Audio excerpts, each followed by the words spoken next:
Paola Perin, Hauser il filo arcobaleno, Vittorio Veneto, ODV.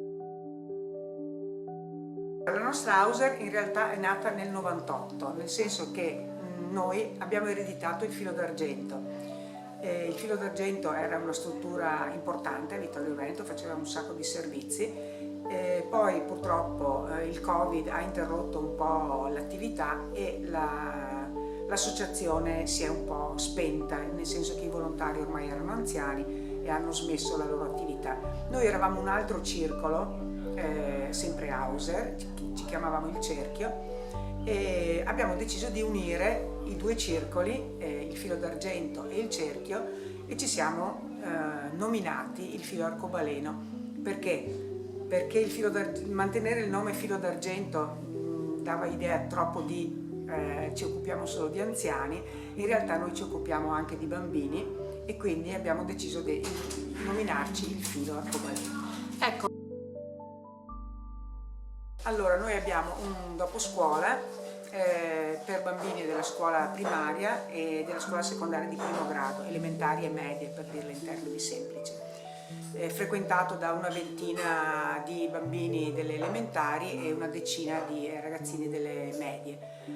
Abbiamo 15 volontari, insegnanti volontari, anche non tutti insegnanti, qualcuno anche un ex educatore, che si occupano dello svolgimento dei compiti di questi ragazzi e anche di lavorare soprattutto sull'autostima, quindi questi bambini che vengono sono per la maggior parte stranieri, ovviamente, perché hanno famiglie che non sono in grado di sostenerli nell'esecuzione dei compiti e quindi arrivano già con un senso di impotenza, di io non sono capace, e quindi il nostro obiettivo è soprattutto quello di dare loro gli strumenti per rendersi conto che ce la possono fare, che è solo una mancanza, diciamo, originaria di strumenti culturali che loro non hanno, perché hanno un'altra cultura, insomma, quindi cerchiamo di dare loro questi strumenti e di fare in modo che riescano con le loro gambe a camminare e a risolvere i loro compiti da soli. Sì, noi facciamo anche altre attività, abbiamo anche la parte filo d'argento, nel senso che non facciamo più trasporti, però abbiamo dei corsi di ginnastica dolce per anziani molto frequentati, abbiamo una sessantina di frequentanti, i quali frequentano regolarmente 2 volte alla settimana i corsi di ginnastica dolce, ginnastica posturale molto semplice, e sono molto contenti perché è un'occasione per loro anche di relazionarsi, di uscire di casa. Abbiamo anche degli ultra novantenni che frequentano i nostri corsi e sono molto contenti di questo.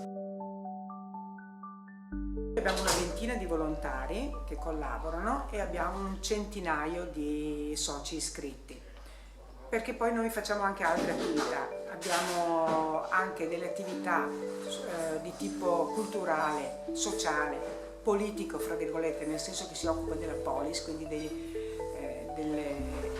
problematiche sociali e politiche che affrontiamo. E uno di questi progetti, se vuoi ve ne parlo subito, certo. Abbiamo collaborato con parecchie associazioni del territorio sui temi della pace in particolare. Siamo partiti quando è scoppiata la guerra in Ucraina, abbiamo fatto delle iniziative per la pace, quindi delle conferenze, degli incontri, delle manifestazioni, dei flash mob anche in piazza con dei gruppi teatrali. Poi allo scoppio della guerra, di quella che non chiamerei guerra perché non ci sono 2 eserciti, ma della catastrofe umanitaria che si sta svolgendo a Gaza, abbiamo avviato questo progetto che si chiama Ramadan e i libri, il progetto. Il libretto si intitola Andando al mercato. È un libro di una favola palestinese, ma in realtà è una favola diciamo popolare, nel senso che anche Esopo aveva scritto una favola simile, che l'editore Ramadan El Nalgeli, ecco perché si chiama Ramadan e i libri il progetto, Ramadan El Nalgeli, che è un editore di Gaza, stava stampando per i bambini profughi dentro i campi profughi a Gaza, appunto.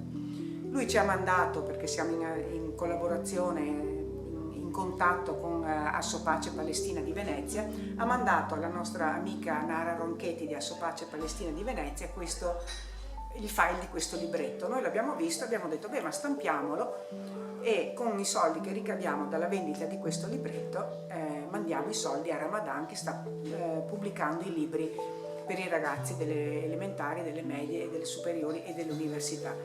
Così abbiamo fatto, ve la faccio corta, abbiamo stampato ad oggi 5.000 copie di questo libretto che sono andate esaurite.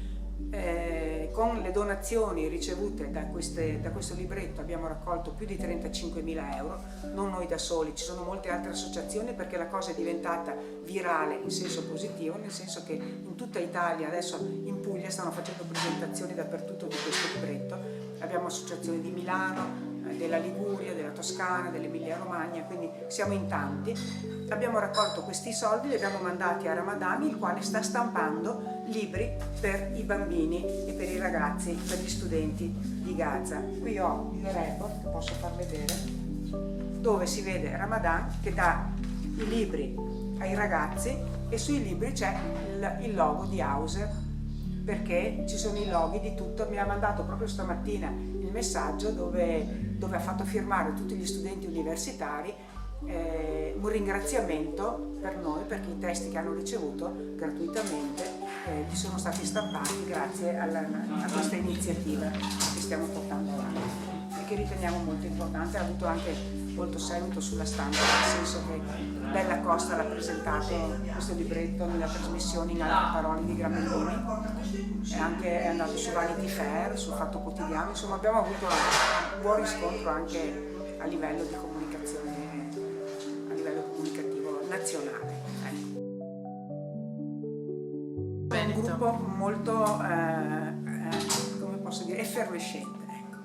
Nel senso che non siamo solo noi, siamo un gruppo di 4, 5, 6 associazioni del territorio che ci troviamo regolarmente una volta alla settimana insieme proprio per programmare iniziative. Questa iniziativa di Ramadan e i libri sicuramente la porteremo avanti, ma abbiamo in mente altri progetti. Un progetto importante che abbiamo in mente è un film, un documentario che un regista palestinese che già conosciamo, Mohamed Al-Attar, ha intenzione di fare proprio sulla situazione, perché la Palestina in questo momento per noi è quello che ci blocca il cuore proprio, questo genocidio in corso. Non possiamo più accettare che la comunità internazionale non dica nulla e non faccia nulla per quello che sta succedendo, che è un'altra Shoah, solo che tutti sappiamo che sta succedendo, quindi pensiamo che sia giusto fare qualcosa. Quindi il progetto è che questo regista Mohamed Al-Attar faccia un documentario sulla situazione in Cisgiordania, lui vive in Cisgiordania, a Rafah. Per fare questo lui ha bisogno di soldi, ovviamente, sono circa 30.000 euro il costo di questo documentario, e quindi adesso avvieremo questa campagna di raccolta fondi.